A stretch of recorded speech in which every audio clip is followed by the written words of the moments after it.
In this video, we're going to look at calculating area and circumference of circles. Just to begin by giving some definitions and properties of circles. If you're revising, you can pause the video and have a go at these examples.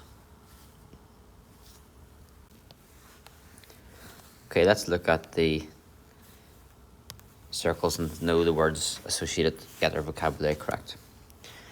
The whole distance around a circle is called the circumference. If you go from one side of the circumference to the other side and you cross through the center, it's called the diameter. If you go from the center to anywhere on the circumference, it's called the radius.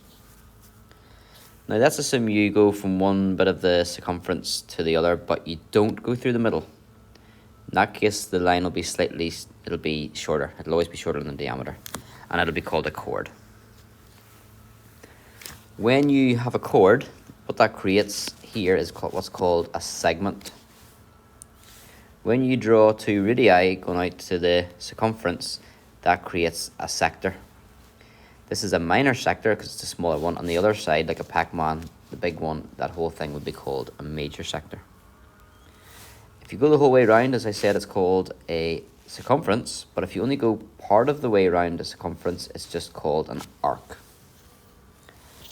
And finally, a tangent is a line that just touches the circle, and if it just touches, it'll end up touching the radius at 90 degrees. So the radius and tangent are perpendicular, they meet at 90 degrees. Okay, let's get into the area and circumference. For a circle that has a radius of r, area is equal to pi r squared. The circumference is equal to pi d, and remember the diameter is 2 radii, so diameter d equals 2r. You can remember it by these equations here by thinking cherry pie is delicious, cherry pie is delicious, apple pies are too, apple pies are too. Okay, we'll apply those formulas to these questions. Example 1 says find the circumference of the circle. Circumference formula is c equals pi d. That's pi multiplied by the diameter. They give you the radius in the question is 4.5. The diameter will be double that, which is going to be 9. So we multiply 9 and pi together. The calculator might just tell you it's 9 pi. We'll write that to 2 dp, 28.27 meters. Part B is to find the area. We write down our area formula for a circle.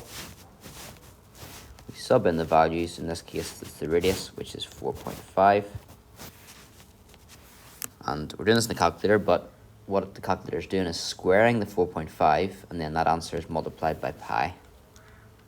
You're not squaring the whole thing.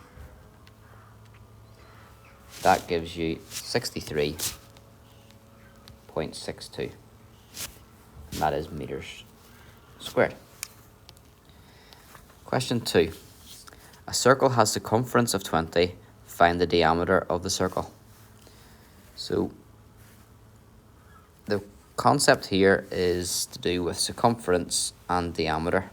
So to find out the diameter, we're going to need an equation that connects it to something that we do know, which is circumference. So we write down the equation that connects circumference and diameter, which is that.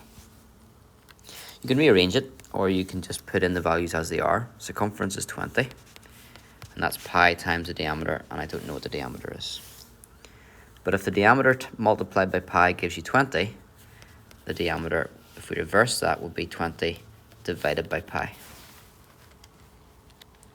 20 divided by pi is 6.37, and that is centimeters.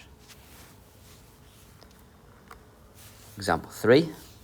A circle has an area of 80 centimeters squared. Find the radius of the circle. Again, look at the concepts involved. We've got area and radius. We need to get a formula written down that's going to connect the two, which would be area equals pi r squared. We can substitute in what they tell us. In this case, they tell us that the area is 80, so I change the a to 80. And r squared multiplied by pi would give you 80. I can't get an r straight away, but I can tell you what r squared would be. R squared would be 80 divided by pi. You can work that out if you want. I'll just put it at the side here. R squared would be equal to 80 divided by pi, which is 25.46. You don't have to work out that value though, you can just keep it as it is. And then to find the radius, you just square root that number. So you're square rooting 25.46. It's the same as square rooting 80 over pi. So square root gives 5.05 centimeters.